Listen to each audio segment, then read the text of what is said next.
Pemirsa, sebanyak 14 komikus dan animator asal Indonesia menampilkan karya-karyanya di dalam ajang Futura Connectiva 2025 yang berlangsung di Pusat Budaya Rex KL, Kuala Lumpur, Malaysia pada 12-14 Desember 2025.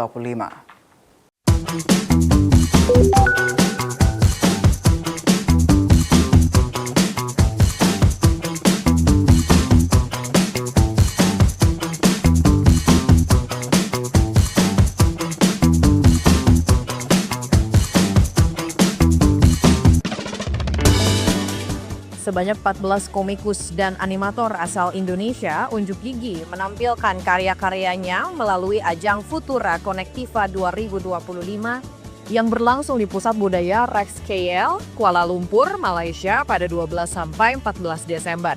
Ketua Asosiasi Komik Indonesia Aksi Sunni Go di Kuala Lumpur, Jumat 12 Desember mengatakan Futura Connectiva 2025 ini menjadi ajang bisnis matching antara kreator Indonesia dengan pelaku bisnis Malaysia untuk membuka peluang kerjasama baru yang lebih luas. Ajang ini merupakan kolaborasi antara Disparekraf Jakarta yang didukung oleh KBRI Kuala Lumpur. Ia pun menambahkan beberapa karakter animasi populer asal tanah air tampil dalam gelaran ini. Yang cukup populer, bahkan cukup populer di Malaysia itu ada Skiduki, ada Tai Lalas. Sekarang mereka sudah juga punya merchandise yang khusus Malaysia. Ada Milk Kaber, ada Sayuti, ada Rak Jawa, ada Bandit Sebadagia yang akan jadi film 2 tahun lagi. Cukup banyak, mungkin itu yang saya harapkan.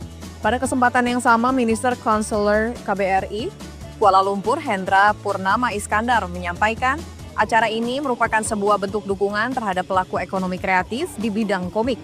Hendra berharap ajang ini dapat memperluas peluang kreator Indonesia untuk merambah pasar mancanegara.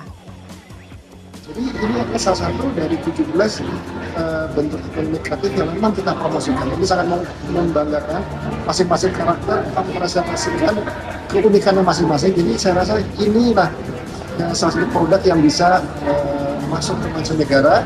Dan yang kedua adalah bisa menjembatani hubungan yang lebih erat, khususnya dalam hal ini Indonesia-Malaysia. Pembukaan Futura Connectiva 2025 ini sukses mengundang antusias minat publik Malaysia. Pengunjung dapat bertemu langsung dengan para kreator sekaligus membeli komik dan merchandise di lokasi acara. Dari Kuala Lumpur, Malaysia, Rangga Pandu Asmara Jingga, Kantor Berita Antara, mewartakan.